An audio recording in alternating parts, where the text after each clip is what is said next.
Hello Instagram, hello Facebook. Welcome to Wednesday.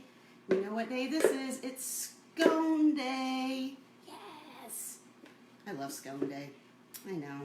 I hope you guys love Scone Day too.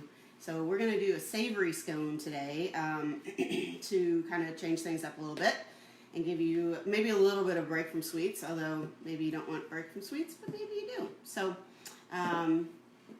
anyway, we're going to just kind of hold on for just another minute or two, let everybody kind of get settled in, and then we'll get going on Scone Day. What is it? I think I'm going to coin the term like Scone Down Wednesday or something. I don't know. Maybe not. I don't know. I don't know if it sounds as good as I thought it did in my head, but anyway, so hopefully everybody's Wednesday is off to a good start. Mine is, because I got to cook up some bacon this morning, and that always smells good. So anyway, I have with me a bowl of, I've already cooked up and chopped up my bacon, and I shredded some cheese, and then I chopped up some chives. So as I've said before, you do not have to use bacon if you do not want to use bacon. If you could not find chives, scallions are a great substitute. If you can't find scallions or don't want to use scallions, you can just make a simple cheddar scone. That's perfectly fine.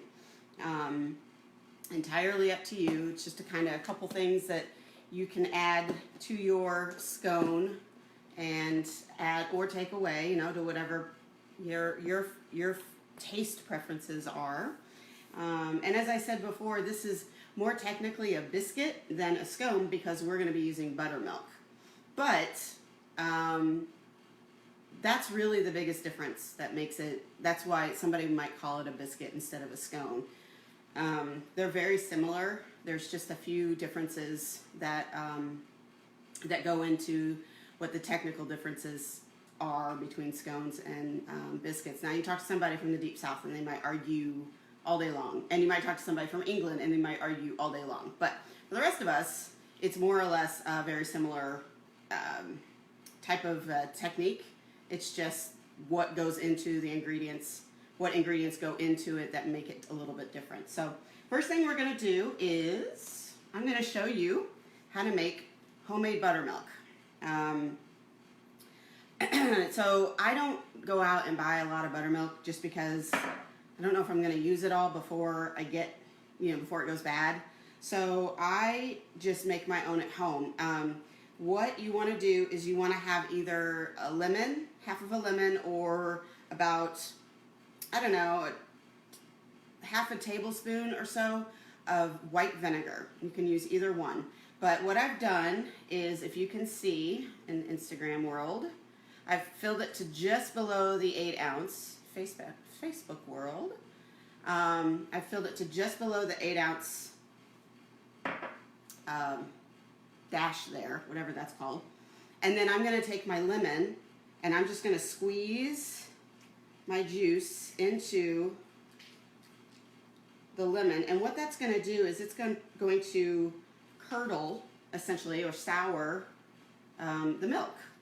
And that's what you want. It doesn't sour it in a, like it's gone off in a bad, it's bad or anything. It's just going to give it that tang that buttermilk has. So you give it a stir.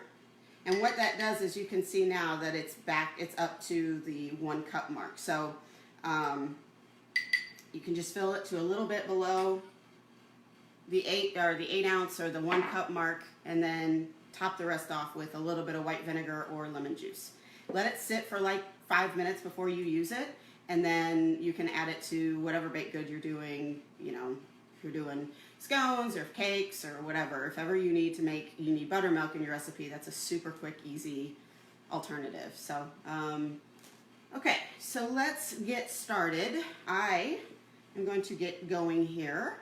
I have my flour, so this recipe, I got this recipe from Food Network, and I made it a couple of times in my yacht chef days. They're so good. I love these scones. So 3 cups of flour, and I'm going to add these into my large bowl.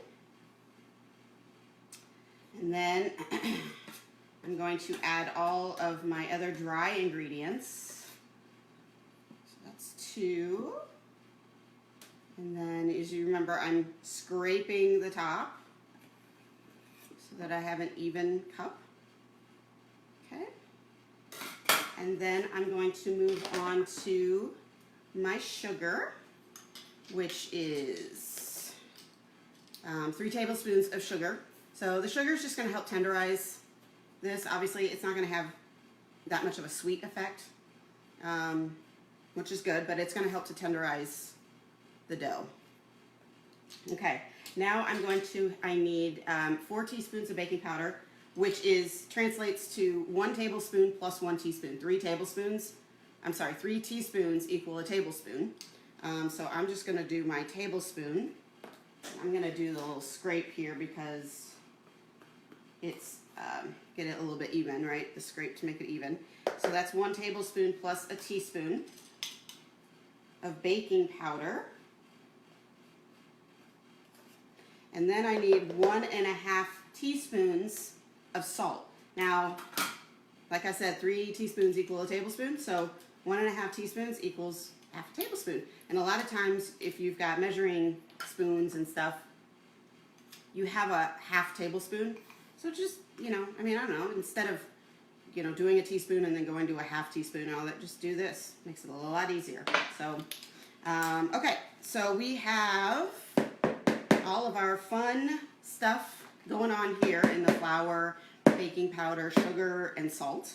Now we're going to add our butter. So last week, if you remember, you can take a pastry cutter if you have one, which is one of those not horseshoe, but kind of like a oblong tool that has blades, and you can kind of go in and cut into the flour. But I don't happen to have mine right now, so I am just going to do it the old-fashioned way. And I'm going to get the paper off of the butter first. So I have 1.5 sticks of butter.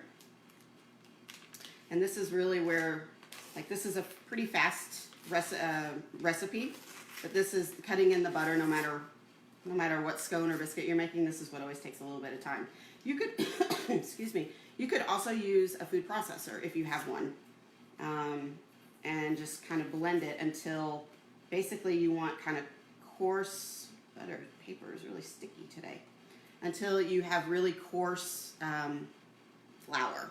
So I'm just going to break and make sure that your butter is cold. So I just pulled it out of the fridge right before I went live, however you want to pronounce it. So you just kind of break it up, and then you're going to just kind of go in, gather some flour, and start pushing the butter around. And you're going to keep doing this until all the butter is small dime to pea size pieces. Okay? So this is going to take a couple minutes. But you really want to make sure you incorporate all that flour into that butter, because that's where, if you want to get scientific about it, that's where the butter, the fat of the butter, is going to kind of get in the way of the flour and the water that is in your dough, and kind of help keep it tender and flaky and crumbly. So you really want to get technical. So while we're waiting and while we're mixing, I want to hear from you guys. So tell me what you're thinking about savory scones. How are we feeling about savory scones? Do we jazzed about savory scones? Did you guys cook up some bacon this morning like I did? It's kind of nice to have a little bit of bacon, because I don't really cook it. I love bacon, but I don't always think to cook it. So yeah, so anyway, I love savory scones. I love sweet scones. I love scones. Scones are delicious. So we are about probably, I don't know, halfway. Well, maybe a little, well, yeah. And you want to make sure that, you don't just hit the same flour parts. There's lots of pockets in here that I can tell haven't been Haven't been mixed in with any butter yet. I can kind of feel like the flour's super soft. There's no butter around it. So I'm just, like I said, I'm just kind of mixing, kind of shredding the butter into the flour and shredding the butter into the flour. So only made scones once and they were meh. Definitely need a tried and proven recipe. I mean, that's the thing. You can find so many. I mean, especially this day and age, there's so many recipes out there, and it's really hard. You know, I tried so many recipes, and sometimes I'm like, really? This is getting all the accolades and applause? Like, really? This got published? Really? But, you know, it is what it is. So yeah, I find that my other scone recipe that I was thinking I was doing last week, but ended up not doing, is my favorite. And that's where you actually whip the cream beforehand. And that kind of makes it a little bit lighter and airier. That to me is my favorite. So we'll do that one next week. We'll do that recipe with some different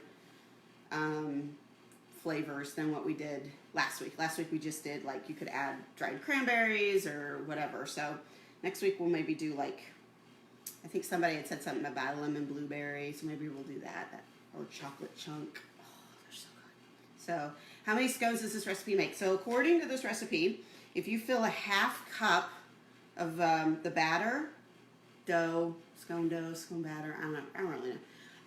It says that it yields about 18 scones. So I don't remember being that much, but, you know, maybe I just loved them and ate them all and then tried to forget that I ate them all. But, you know, who knows? You could freeze the extra scones and then just warm them in the oven or microwave or, you know, whatever you want, so that if you don't want to have to be forced to eat all of them right away, then you can freeze them after they're baked and just warm them up, and then you'll find that they are delicious. So I just realized that I did not bring my wooden spoon, so I need to go do that. But before I do that, you can see when I talk about very coarse flour, so it's almost like coarse sand. That's kind of how you want it to look, okay? What do you like to serve with savory scones? You can serve it with melted butter. You could serve it with bacon jam or caramelized onion jam. But I think, like, for ease, you can definitely do just butter. Especially if they're warm and you've got kind of soft butter, you can just kind of spread it on. So that's good.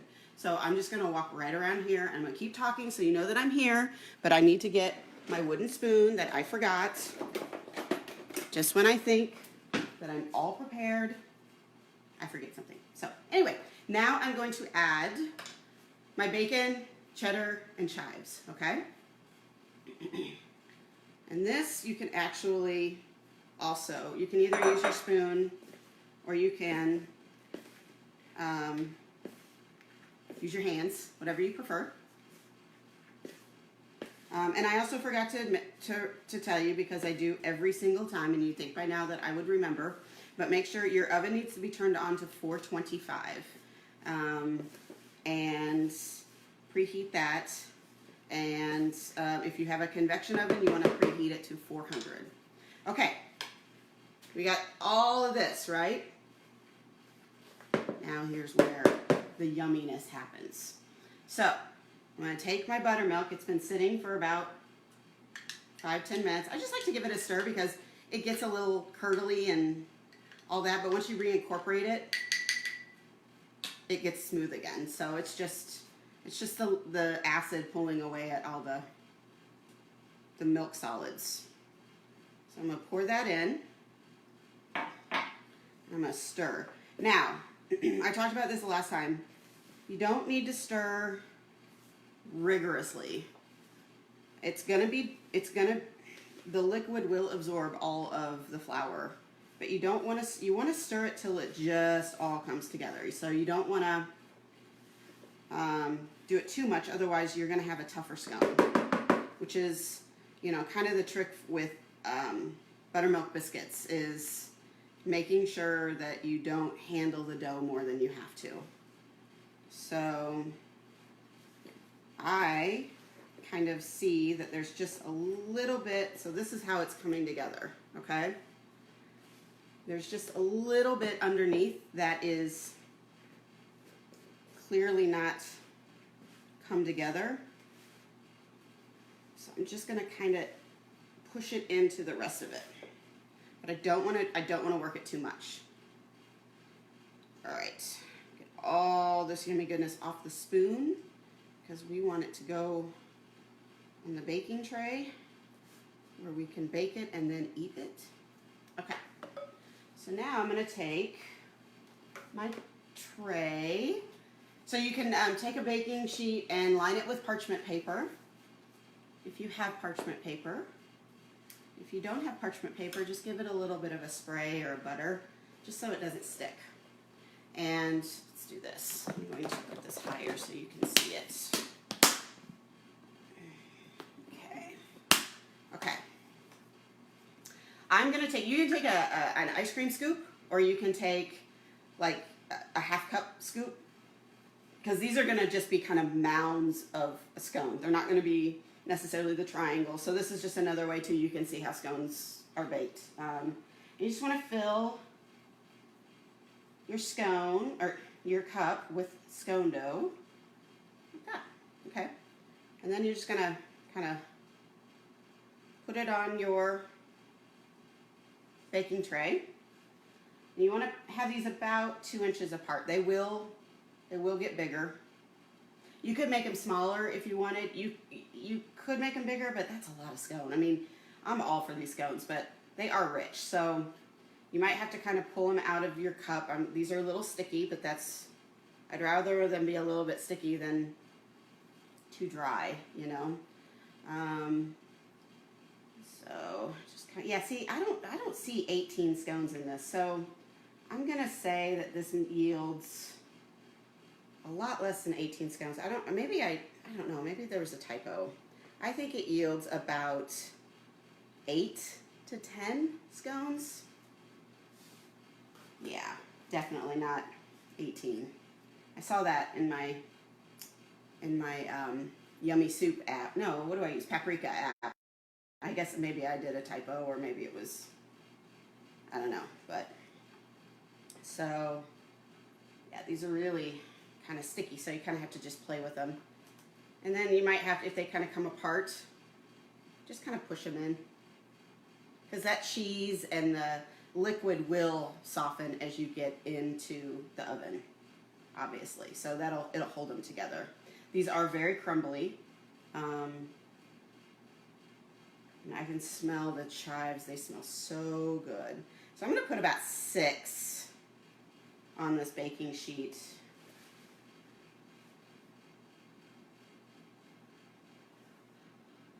And then you're going to bake them for about 15 to 20 minutes, again at 425.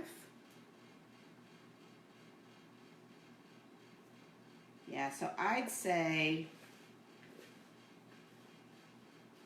that you probably can get 1, 2, 3, 4, so that's 10. You're gonna get about, at most you're gonna get about 12 scones. Probably more, about 10 if you use a half measuring cup. If you use a smaller ice cream scoop, you're obviously gonna yield a lot more, which those could be really nice if you wanted to make them smaller and a little bit like more dainty, like little bites for dinner or something. That would be really nice too. You know, think about, like, not that they're the exact same, but I always think about like the Red Lobster biscuits, and they're only like this big, but then you end up eating about 50 of them. I haven't had those in so long, but I just remember they were so good.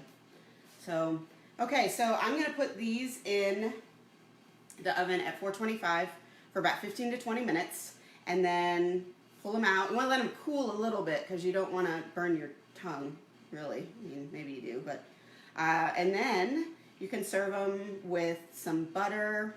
You can eat them by themselves. If you happen to have some bacon or bacon jam or onion marmalade, that might be really nice.